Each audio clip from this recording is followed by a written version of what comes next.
Do you have any managers that need to up their leadership skills? Then you're going to love this week's business book review.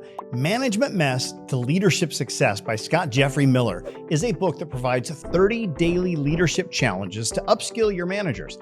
But the 30-day challenge is a horrible idea, and I'm going to share with you why in just a second. Think of this book as the perfect leadership training for anybody on your team in a role where they're in charge of a group of your employees.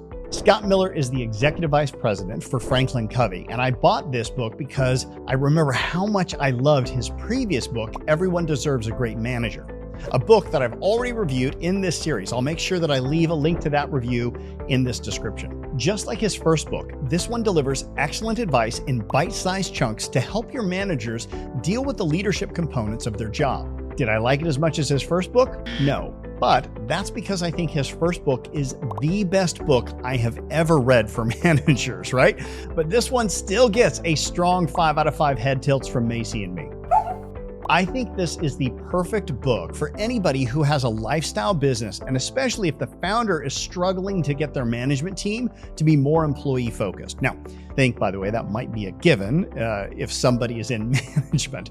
But let me tell you, for a lot of small businesses, they end up promoting great employees into management and falsely assume that because they were, for example, like a great salesperson, they would become a great sales manager. This is a common misstep that a lot of entrepreneurs make. And this book, I think, could help get them back on track. So if I love the book so much, why do I say his 30-day plan is a horrible idea? Because each of the leadership challenges are so damn good, they deserve more than just one day's worth of attention. I think if you were to have your managers take up one challenge each day, they would either be overwhelmed by the end or just phone it in and not really give the challenges what I think they deserve.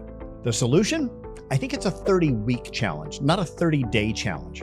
One of the biggest frustrations you as a leader who loves to read will face is getting your management team to read at the same level of enthusiasm. Hell, most would be happy even with a fraction of their enthusiasm. It's like pulling teeth, and in my experience, the only way to really get them to adopt daily reading into their job is to actually make it a part of their job and hold them accountable to set aside some time each day during work to sit and read. By the way, if you ever do get one who adopts the habit and starts reading on their own without you requiring it, keep them. It's a rarity in today's world.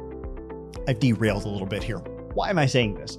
Because this book is a great first book to get your managers to start reading. Why? Because this book is designed to be read in about a month, with each chapter being one specific challenge for your managers to implement in their leadership.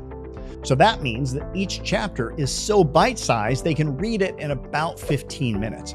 That makes this book an excellent training tool. You can easily have a quick check-in at the end of each day with your manager and ask them how they implemented what they read that day. Now, if the idea of having a quick check-in with your managers every day seems exhausting, please go read The Motive by Patrick Lencioni, because developing your managers is literally one of your main roles as the leader of your company. All right, short rant over. Here are some excerpts from the book that jumped out at me. Humility is born out of confidence. Confident leaders can become humble leaders. It's arrogant leaders who are incapable of demonstrating humility. Listening sucks. It often requires a generous gift of time and attention to forget about your own needs and focus intently on someone else's. To really listen requires discipline, self-control, and a genuine desire to understand the other person's point of view. Listening requires you to care, perhaps even more than you might want. Listening is always selfless. Speaking is often selfish. Make sure that what you intend people to hear and see is what they actually hear and see. The less clear you are, the more you're responsible for their lack of clarity. The consequences of leaders not taking their own time off, or for that matter, failing to encourage others to take theirs, are real.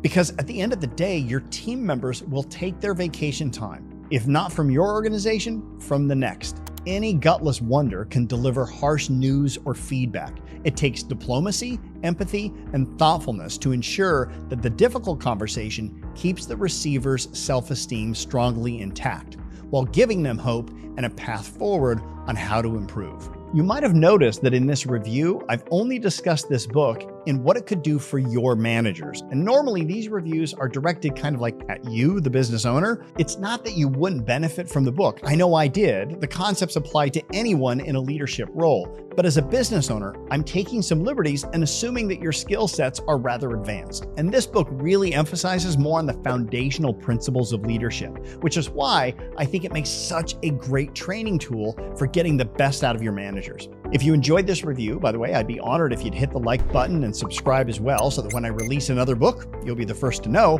And if you enjoy these reviews, I think you would love my business book scorecard. It's a free Q&A that takes just a few minutes, and at the end, you're going to get a custom curated list of the top 10 books for you based upon where you're at in the specific entrepreneurial journey. You know, the reality is all books can be a 5 out of 5 if you read them at the right time in your business development. Why waste time reading books that don't apply to you? I've already sorted through over 500 business books to share with you the top 10 books that apply directly to you. It's fast, it's free, and the link is inside the description of this video. Until the next review, let's both try a little harder to be a little better. Thank you so much for taking the time to watch that book review. If you liked it, I think you might like this one as well. Check it out.